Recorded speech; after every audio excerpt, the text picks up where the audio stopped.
Let's talk about a story that has unfolded right in our own lifetimes. It's a story that starts with a terrifying medical mystery. Young, healthy people were getting sick, and nobody knew why. This is the story of HIV and AIDS. And yeah, it's about fear and loss for sure, but it's also about incredible science, human resilience, and a global fight for survival that has totally changed our world over the last 40 years. So, where do we even begin? Well, our story really kicks off in the early 1980s. Doctors, especially in the US, started seeing patients with symptoms that just didn't make any sense. It was a puzzle, a really scary one that was emerging from the shadows, and the race was on to figure out what in the world they were dealing with. You have to imagine what this was like. At first, it's just a few scattered reports, whispers. But then it gets louder. Young, otherwise healthy people are suddenly coming down with these incredibly rare types of pneumonia and cancers. Their immune systems, the very thing that's supposed to protect them, were just collapsing. And as you can guess, that confusion turned into real fear, and that fear started to spread fast. And then we get to 1981. This is the year it all becomes official. The first reports are published describing this strange, devastating illness that's just wiping out the immune systems of young men. The world was literally standing on the edge of a new epidemic, but nobody even knew what to call it yet. Eventually, this thing gets a name: Acquired Immune Deficiency Syndrome. AIDS. Now let's break that down because every word matters. The word syndrome is absolutely crucial here. See, AIDS itself isn't one single disease. It's more like the body's security system has been completely disabled. And when that happens, a whole bunch of other illnesses, the intruders, can just walk right in. It's the collapse of the body's defenses. Okay, so now that scientists had a name for it, the next massive question was, where on earth did it come from? And this is where the real scientific detective story begins. It's a story filled with brilliant research, but also, unfortunately, a whole storm of dangerous misinformation. You know, scientists were fighting a war on two fronts. In the lab, they're working like crazy to find the actual cause. But out in the world, they're battling this rising tide of rumors and conspiracy theories, the kind of stuff that was spreading fear and, worse, unfairly blaming entire groups of people. It was a mess. After years of just painstaking genetic detective work, scientists finally reached a consensus. And no, HIV wasn't created in some lab. The evidence was clear. It had jumped from animals to humans. This is a natural process we call zoonotic transmission, or to put it simply, it crossed the species barrier. So how do they think this jump actually happened? Well, here's the leading theory.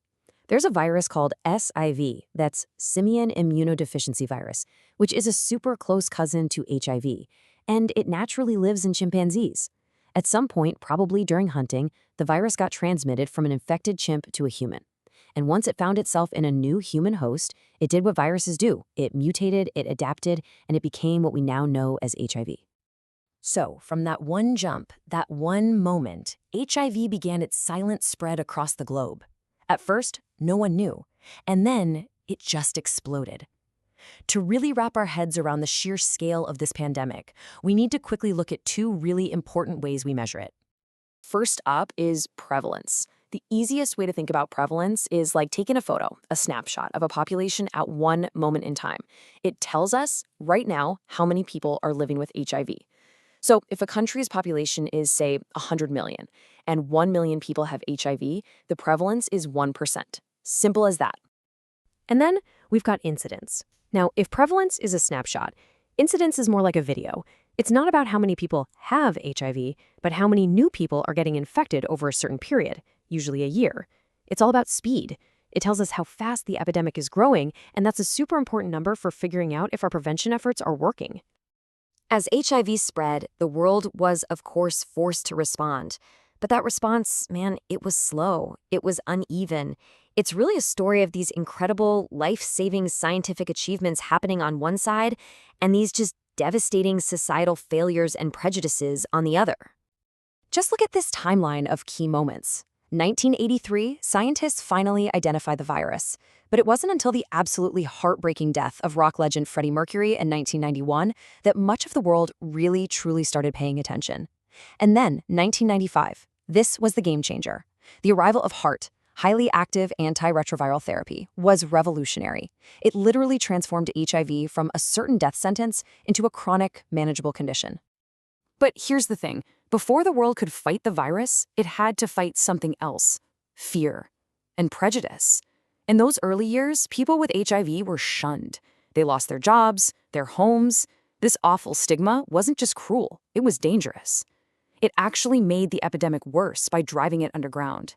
It was in this climate that activists, absolute heroes, rose up and demanded action, compassion, and a response based on science, not fear. This quote from the late, great Dr. Joop Lange, wow, it just hits you, right?